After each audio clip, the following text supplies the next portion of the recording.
Hari ini kita akan membaca firman Tuhan dari Lukas 19. Dari Lukas 19 ayat 11 sampai 16 turut dengan pembacaan Alkitab kita. Di sini mengenai mina. Ya. Masing-masing kita beroleh satu mina dan Tuhan meminta satu mina itu juga harus berbuah. Yang paling baik satu mina berbuah 10 mina. Tetapi ada juga yang berbuah 5 mina. Kita lihat nanti dalam cerita ini. Marilah kita sama-sama membaca dalam Lukas 19 ayat 11 sampai 27. Mari. Untuk mereka yang mendengarkan dia di situ, Yesus melanjutkan perkataannya dengan suatu perumpamaan, sebab ia sudah dekat Yerusalem dan mereka menyangka bahwa kerajaan Allah akan segera kelihatan. Maka ia berkata, ada seorang bangsawan berangkat ke sebuah negeri yang jauh untuk dinobatkan menjadi raja di situ, dan setelah itu baru kembali. Ia memanggil 10 orang hambanya dan memberikan 10 mina kepada mereka, katanya, pakailah ini untuk berdagang sampai aku datang kembali. Akan tetapi orang sebangsanya membenci dia, lalu mengirimkan utusan menyusul dia untuk mengatakan, kami tidak mau orang ini jadi raja atas kami.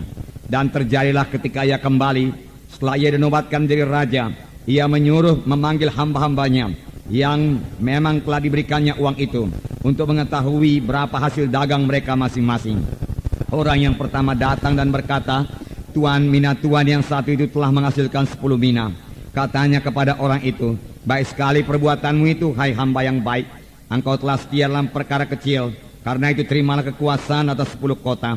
Datanglah yang kedua dan berkata, Tuan, mina Tuan telah menghasilkan 5 mina. Katanya kepada orang itu, dan engkau kuasailah 5 kota. Dan hamba yang ketiga datang dan berkata, Tuan, inilah mina Tuan, aku telah menyimpannya dalam sabut tangan, sebab aku takut akan Tuan, karena Tuan adalah manusia yang keras. Tuan mengambil apa yang tidak pernah Tuan taruh, dan Tuan menuai apa yang tidak Tuan tabur. Katanya kepada orang itu, hai hamba yang jahat, aku akan menghakimi engkau menurut perkataanmu sendiri.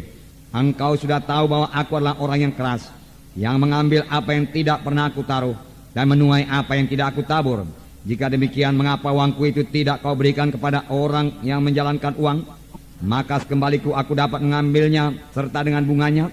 Lalu katanya kepada orang-orang yang berdiri di situ, ambillah mina yang satu itu daripadanya dan berikanlah kepada orang yang mempunyai 10 mina itu. Kata mereka kepadanya, Tuan, ia sudah mempunyai 10 mina. Jawabnya, aku berkata kepadamu, setiap orang yang mempunyai, kepadanya akan diberi. Tetapi siapa yang tidak mempunyai, daripadanya akan diambil apa yang ada padanya. Akan tetapi semua seteruku itu yang tidak suka aku menjadi rajanya, bawalah mereka kemari dan bunuhlah mereka di depan mataku. Nah, jadi kita melihat di sini seorang bangsawan pergi ke negeri yang jauh untuk dinobatkan menjadi raja. Sebelum dia pergi, saudaraku, dia memanggil 10 orang hambanya dan dia mengambil 10 mina. Masing-masing hamba beroleh 1 mina. Tidak berapa lama kemudian, bangsawan ini kembali. Dan dia meminta supaya masing-masing memberi pertanggungjawaban tentang mina yang diberikannya kepada mereka. Karena pada waktu bangsawan itu memberikan mina itu, dia berkata kepada hamba-hambanya itu, berdaganglah dengan uang mina ini sampai aku kembali. Nah, saudaraku yang kasih dalam nama Yesus, jadi masing-masing beroleh 1 mina. Tidak seperti talenta.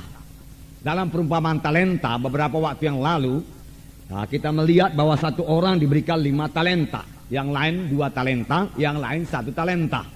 Tapi dalam hal perumpamaan mina ini, masing-masing beroleh 1 mina.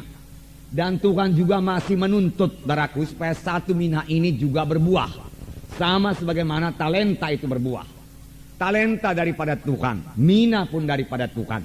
Hanya talenta itu, saudaraku, gambaran kesanggupan kita. Kesanggupan kita juga datang daripada Tuhan. Talenta itu gambaran karunia kita. Mina ini, saudaraku, adalah gambaran keselamatan kita. Semua kita beroleh 1 mina. Semua kita sudah selamat. Semua kita sudah lahir baru, saudaraku. Nah, sekarang ini, saudaraku, saya sudah selamat. Tuhan minta 1 mina itu berbuah. Saya sudah selamat. Tuhan minta keselamatan kita itu berbuah. Apakah buah daripada keselamatan, saudaraku? Kalau mangga, buahnya mangga, saudaraku. Kalau durian, buahnya durian. Kalau pohonnya durian, buahnya durian. Kalau orang selamat, buahnya orang selamat, saudaraku. Kalau mina, buahnya mina, saudaraku. Tuhan minta satu mina paling sedikit, saudaraku. Firman Tuhan berkata dalam buku Efesus 4 ayat 11 dan 12, semua kita ini harus melayani, saudaraku. Tidak ada yang tidak melayani. Jadi semua kita harus ambil bagian, saudaraku, dalam pelayanan. Dalam Efesus 4 ayat 11 saya bacakan. Dan ialah yang memberikan baik rasul-rasul maupun nabi-nabi, baik pemberita-pemberita Injil maupun gembala-gembala dan pengajar-pengajar, untuk memperlengkapi orang-orang kudus bagi pekerjaan pelayanan, bagi pembangunan tubuh Kristus. Di sini ia, yaitu Tuhan sendiri, telah memberikan kepada jemaatnya, telah memberikan kepada gereja lokal. Apakah itu? Nabi-nabi, guru-guru, rasul-rasul, gembala-gembala, penginjil-penginjil. 5 tugas pelayanan, saudaraku. Tugas pelayanan yang utama 5, saudaraku. Apakah gunanya mereka ini diberikan Tuhan? Di sini dikatakan untuk memperlengkapi orang-orang kudus, untuk memperlengkapi saudara dan saya. Untuk apakah saudara dilengkapi? Firman Tuhan ini berkata, untuk memperlengkapi orang-orang kudus bagi pekerjaan pelayanan, bagi pembangunan tubuh Kristus, bagi pekerjaan pelayanan, bagi pembangunan tubuh Kristus. Nah, saudara, jadi saudaraku, kita semua melayani untuk membangun tubuh Kristus.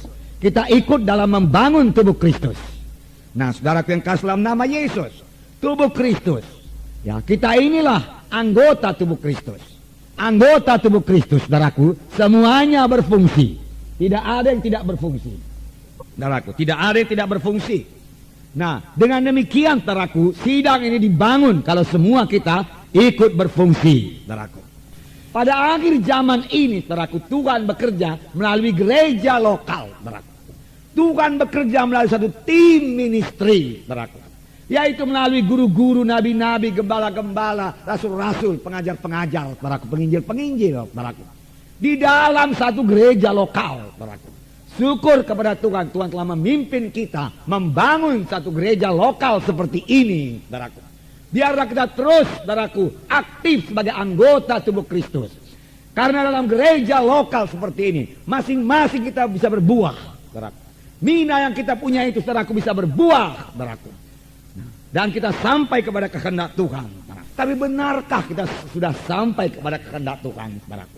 Benarkah semuanya kita ini sudah berfungsi?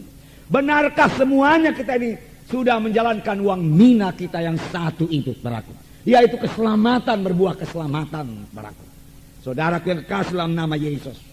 Kalau kita bandingkan dengan gereja pertama di Yerusalem, saudaraku, mereka, saudaraku, pada hari Pantekosta beroleh 3.000 orang untuk diselamatkan dan dibaptiskan sekaligus, saudaraku. Saya yakin pada hari itu mereka selamat. Pada hari itu mereka dibaptis.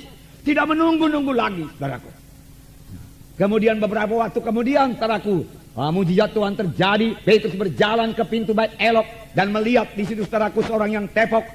Dan dia berkata, emas dan perak tidak ada padaku, tapi apa yang ada padaku kuberikan padamu. Dalam nama Yesus orang Nazaret, bangkit dan berjalan. Orang itu bangkit dan berjalan. Mujizat Tuhan terjadi dan 5.000 orang bertobat. Segera anggota menjadi 8.000. Nah, saudaraku yang kasih dalam nama Yesus, saya yakin, saudaraku, Tuhan menghendaki kita ini, saudaraku, menjadi terang di kota Medan ini.